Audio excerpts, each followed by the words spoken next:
Pemirsa masih bersama kami dalam Habar Banjarmasin. Gesan pian yang hanyar bergabung, berikut Habar Banjarmasin utama hari ini.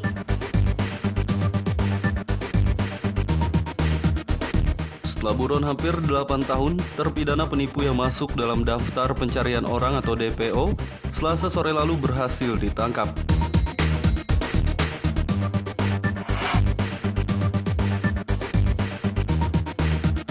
Atas materi ceramahnya yang diduga menghina istri Rasulullah, penceramah Ali Furqon dijatuhi sanksi tidak boleh berdakwah selama beberapa tahun oleh Majelis Ulama Indonesia MUI Kalimantan Selatan.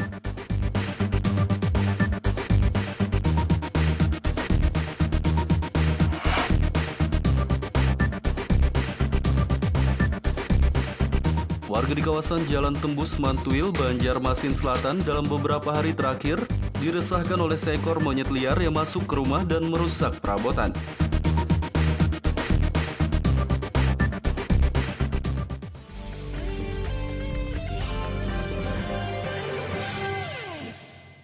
Pada kegiatan rapat pagi hari ini, saya berikan kesempatan untuk Bantuan untuk korban kebakaran di Kabupaten Kota Baru terkumpul lebih dari 1 miliar rupiah.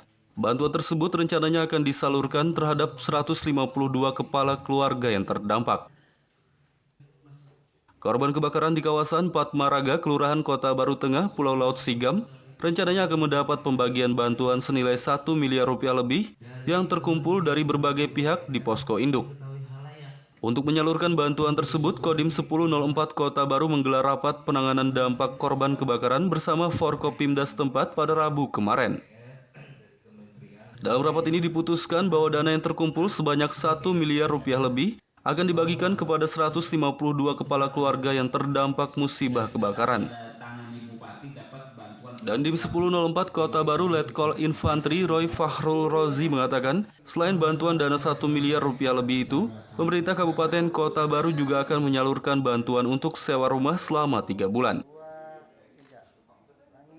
Per tanggal 17 itu sejumlah 1 miliar 2 juta sekian, dan sudah ditetapkan akan dibagi kepada korban yang sudah terdata, yaitu 152 kakak, dengan pembagian masing-masing kakak sejumlah 6.596.000 rupiah.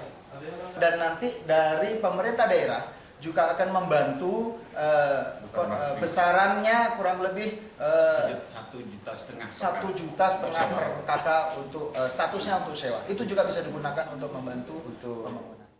Dari pemerintah daerah maupun instansi terkait, baik dari pihak kelurahan beserta rekan-rekan RT, mendapatkan hasil yang sangat baik dan sangat memuaskan bersama tadi. Mudah-mudahan dari Menteri PUPR merespon dengan baik rencana perumahan yang akan dibangun nantinya. Sementara itu rencananya pemerintah Kota Baru juga akan membantu pembangunan rumah untuk masing-masing korban musibah kebakaran. Diharapkan rencana ini bisa terrealisasi.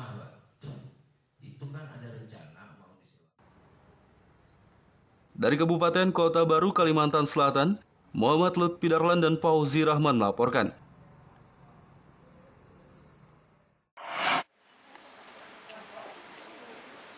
Jutaan batang rokok dan sejumlah barang ilegal lainnya bernilai lebih dari 5 miliar rupiah Rabu kemarin dimusnahkan oleh Bea dan Cukai Banjarmasin. Pemusnahan barang ilegal ini berlangsung di kantor Bea dan Cukai Banjarmasin di Jalan Barito Hilir, Banjarmasin Barat.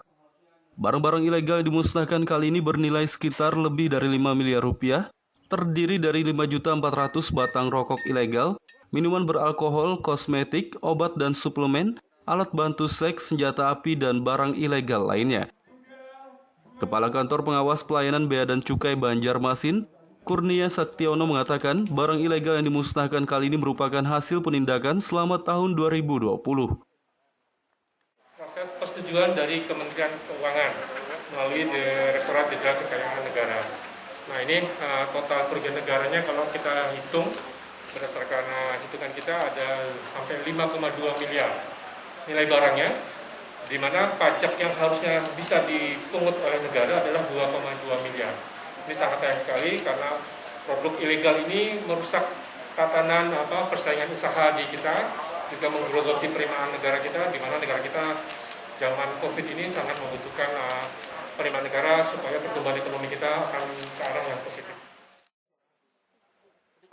Agar kasus barang ilegal tidak terulang kembali, Bea dan Cukai Banjarmasin akan melakukan penyelidikan dan penindakan terhadap jasa pengiriman barang yang meloloskan barang ilegal. Dari Banjarmasin, Kalimantan Selatan, Muhammad Lutfi Darlan dan Ahmad Fauzi melaporkan.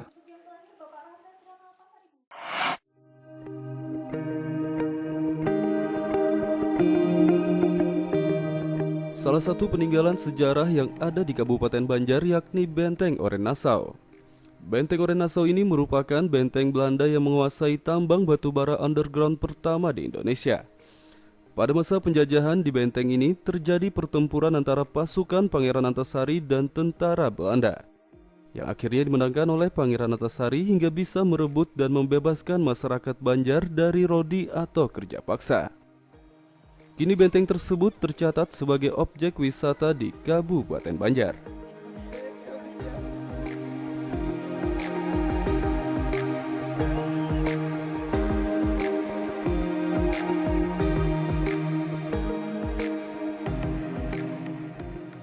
Puing-puing berdinding batu bata yang ada di desa Benteng, Kecamatan Pengaron, Kabupaten Banjar ini merupakan benteng Belanda dengan nama Benteng Oren Nassau. Dalam catatan sejarah, pada tahun 1849 atau tepatnya pada zaman penjajahan Belanda, bangunan benteng tersebut diresmikan oleh Jenderal Gubernur Jan Jacob Rosen.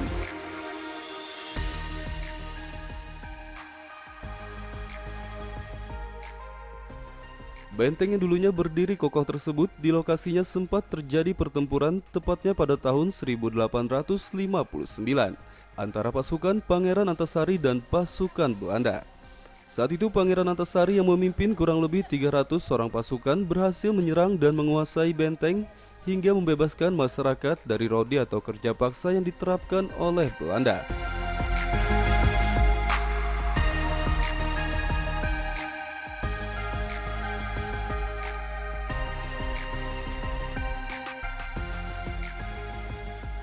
Ternyata pada benteng Oren Nassau ini di bawahnya terdapat pertambangan batu bara bawah tanah atau tambang underground dengan pintu masuk di sekitar benteng.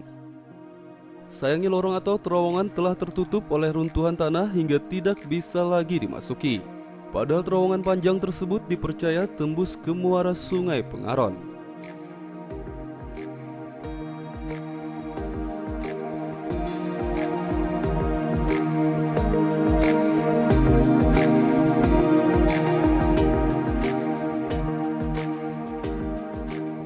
Pertambangan batu bara di bawah benteng Oren Nassau ini juga merupakan pertambangan batu bara pertama di Indonesia yang dibangun Hindia Belanda. Meski sekarang tinggal puing-puing saja, namun benteng Oren Nassau tetap menjadi bukti sejarah pertempuran Pangeran Antasari yang kini tercatat sebagai salah satu destinasi wisata sejarah di Kabupaten Banjar.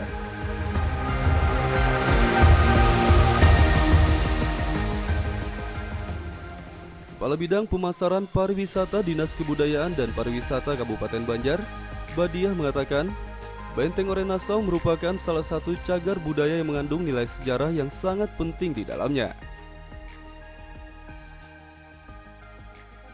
Untuk mempromosikan pariwisata, objek wisata Kabupaten Banjar, khususnya di tempat ini di Aranya Nassau, kita mempromosikan tempat ini untuk memperkenalkan lagi objek-objek wisata kita yang ada di Kabupaten Banjar, baik tingkat nasional maupun tingkat internasional. Kenapa kami untuk mempromosikan ini? Agar kedepannya pengunjung-pengunjung yang khususnya di Kabupaten Banjar agar dapat lebih mengenal lagi objek-objek wisata kita ini. Dan bukan untuk di Kabupaten Banjar aja, tapi kita juga untuk mempromosikan di luar daerah. Dan dengan ini kita, dengan cara kunjungan ini kita bisa mempromosikan lebih jauh lagi. Apa aja Bu di sini Bu? Kalau di tempat ini ada beberapa, salah satunya Sumur Putaran, Benteng Belanda, Makam Belanda, sama Lorong Batu Bara. Dan di sekitar benteng juga terdapat terowongan, sumur, serta makam Belanda. Muhammad Lutfi Darlan melaporkan dari Kota Martapura, Kabupaten Banjar, Kalimantan Selatan.